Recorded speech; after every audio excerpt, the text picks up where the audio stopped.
Nilinaw ni Acting Senate President Sherwin Gatchalian na personal siyang humingi ng tulong kay DILG Secretary John Vic Remulla para matiyak ang seguridad sa loob at paligid ng Senado.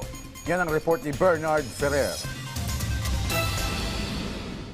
Let's go back to work. Itong panawagan ni Senate President Pro Tempore Sherwin Gatchalian sa kanyang mga kasamahan sa Senado. Ayon kay Gatchalian, hindi niya tinitingnan kung kabilang sa mayorya o minorya ang kanyang mga katrabaho. Dahil ang mahalaga ay may pagpatuloy ang trabaho para sa institusyon. Inamin din niya na hindi pa sila nakakapag-usap ni Senador Alan Peter Cayetano matapos sa mga naging pangyayari sa Senado. I plan to extend my hand to all the senators, no? Whether majority, minority, but of course in this case, the new minority. At importante ngayon, buo ang Senado at nagtatrabaho ang Senado. No? So marami rin naman sa mga minority, mga personal na kaibigan natin. Aapela rin si Gatchalian sa kanyang mga kasamahan na magtulungan para sa kapakanan ng Senado bilang isang institusyon. Kakausapin din niya ang Executive Committee para matiyak ang tuloy-tuloy na operasyon at pagganap ng mga tungkulin ng Senado. Tututukan din nila mga nakabimbing panukala matapos ang 2 araw na walang sesyon ang mataas sa kapulungan. Pinag-aaralan din ang posibilidad ng pagpapatawag ng special session para matalakay ang mga mahalagang panukala. Muli namang sinagot ni Gatchalian ang pagkwestiyon ng dating mayorya tungkol sa quorum kahapon. From 1949 to now, in Avellino case is the only Supreme Court case related to quorum. Wala nang iba. No? So until now, ginagamit pa rin yan in cases of determining quorum.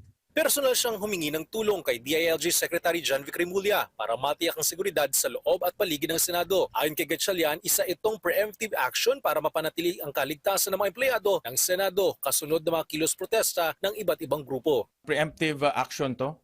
Wala kaming tinuturo kung sino manggugulo, anong grupo manggugulo. Preemptive to. No? So lahat ito ay preemptive action.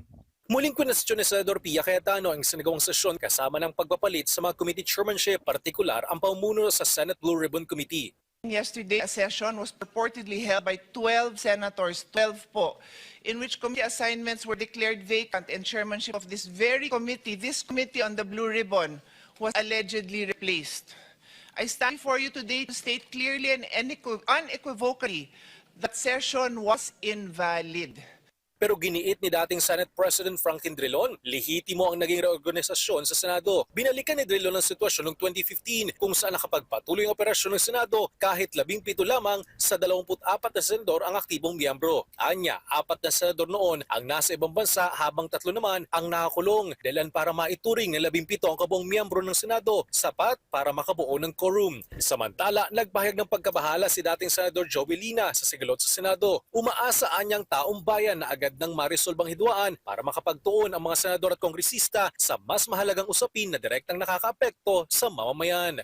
Bernard Ferrer para sa Pambansang TV sa Bagong Pilipinas.